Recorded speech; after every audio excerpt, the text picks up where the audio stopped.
Tonight, Front Page Challenge welcomes the outspoken Negro leader, Malcolm X.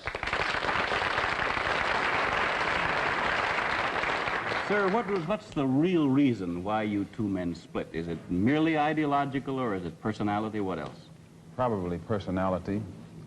It was not the statement that originally was given by the movement when we split.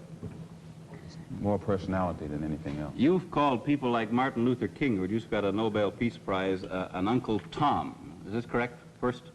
Well, I'd rather say that in the States, there's a law that has recently been passed, or a decision handed down by the court, wherein if you call someone an Uncle Tom, they can sue you for libel. Well, so I never refer to them as Uncle Toms. I would say that Uncle Martin is my friend. Uncle Martin is your friend, yet you would disagree with his approach to what he wants to accomplish. Definitely. If his approach would bring about what the black man in America needs to completely eliminate the problem that we have, I would say well and good.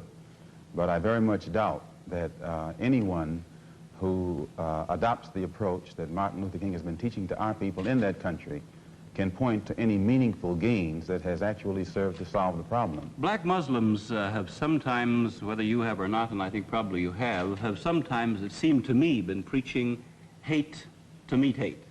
I don't advocate any kind of hate. But there's a lot of talk that sounds very much like it. No, I think that the guilt complex of the American white man is so profound until when you begin to analyze the real condition of the black man in America, instead of the American white man eliminating the causes that create that condition, he tries to cover it up by accusing his accusers of teaching hate. But actually, they're just exposing him for being responsible for what exists. Well, that's something of an argument, but I've heard speeches made by some of the people of your group. I think I've heard you make speeches. It seemed to me that you were advocating what I would have to describe, I think, as violence to meet the serious injuries that have been done your people, with which I totally agree. I don't call that violence. I don't in any way encourage black people to go out and initiate acts of aggression indiscriminately against whites.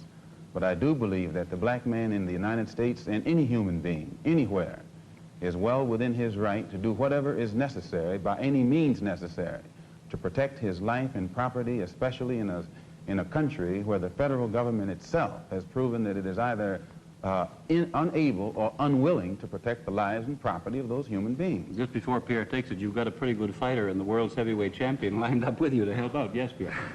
Well, Mr. X, if I guess I call you that, is that the proper appellation, Yes. Mr. X? I'm wondering if you still believe, as I think you certainly did at the time you were allied to the black Muslim movement, in a segregated black nation in North America. I don't believe in any form of segregation or any form of racism. I'm against any form of segregation and against racism. Is it, am I right in saying that the black Muslim movement, which you have left, did believe in that? Well, Elijah Muhammad taught his followers that the only solution was a separate state for black people. And as long as I thought he genuinely believed that himself, I believed in him and believed in his solution. But when I began to doubt that he himself believed that that was feasible, and I saw no kind of action designed to bring it into existence or bring it about, then I turned in a different direction. Are you still a Muslim yourself? Oh, yes. I'm a Muslim. I believe in the religion of Islam, which believes in brotherhood, complete brotherhood of all people. But at the same time that I believe in this brotherhood, I don't believe in forcing my desire for brotherhood upon those who aren't willing to accept it. Of course, I think the Christians would say that they also believed in brotherhood. What did you say to that? I'd say they believe in it, but don't practice it. Well, that'd be a pretty good answer.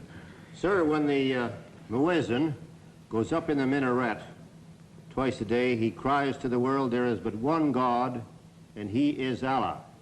Do you deny that there is a Christian God? The muezzin does this 5 times a day. 5 times, and I only heard him twice. Well, you were fortunate to hear him twice. But he does this 5 times a day, and the same God that he says that he expresses the existence of is the God that the Christians profess to believe in themselves, and the God that the Jews believe in. One God, the creator of the universe. The Muslims believe in the God that created the universe, and I think the Christians do, and the Jews do. Now, as long as all of them are talking about the creator, the Jews may call him Jehovah, and Christians may have another name for him. Those who are Arabic speaking refer to him as Allah. Well, we believe in the same God. Now, as the Muslim religion advances in the United States, are you modernizing it or sticking with the old faiths? For example, the complete segregation of the sexes. I think that everything today on this earth is being modernized. Religious principles and practices, as well as political and other things. Now, when you went to Mecca, this is a very sacred and forbidden city. I tried to get to Mecca myself and certainly didn't make it, not being a Muslim. But how would they accept you as one? You're an American. There are few American Muslims. This is true, and by being an American and not having not being able to speak the Arabic language, I did strike a snag, a very serious snag, but I was fortunate to have been pretty well known by the officials in Arabia, and they knew too that I had accepted Orthodox Islam. It had been highly publicized in the paper, and I became a guest of the state. I was a guest of Prince Faisal, the present King Faisal, and they made it possible for me to go before the committee, Hajj committee or Hajj court, who examines you and asks you questions about your belief, and if you pass it, then you are okay to go to Mecca. But it's you would true. have to have a translator then. Oh, I had one. Then realizing that our problem in America, that we are black Americans, and we have a problem that goes beyond religion, we formed a group known as the Organization of Afro-American Unity. And the objective of this organization, it's non-religious, number one. Any Negro can belong to it. And the objective of that organization is to bring about a condition that will guarantee respect and recognition of the 22 million black Americans as human beings. We feel that the problem, number one, of the black man in America is beyond America's ability to solve. It's a human problem, not an American problem or a Negro problem. And as a human problem or a world problem, we feel that it should be taken out of the jurisdiction of the United States government and the United States courts and taken into the United Nations in the same manner that the problems of the black man in South Africa, Angola, and other parts of the world, and even the way they're trying to bring the problems of the Jews in Russia into the United Nations because of violation of human rights. We believe that our problem is one not of violation of civil rights, but a violation of human rights. Not only are we denied the right to be a citizen in the United States, we're denied the right to be a human being. Mr. X, may I thank you very much for coming on our program and perhaps clearing away some of the cobwebs of misconception that some of us might have had about your belief. And I think you're a very sincere man, and it takes a lot of courage to admit a former belief is wrong, and we congratulate you for that and the service you performed tonight in giving us your views. Thank you so much, Mr. Thank you.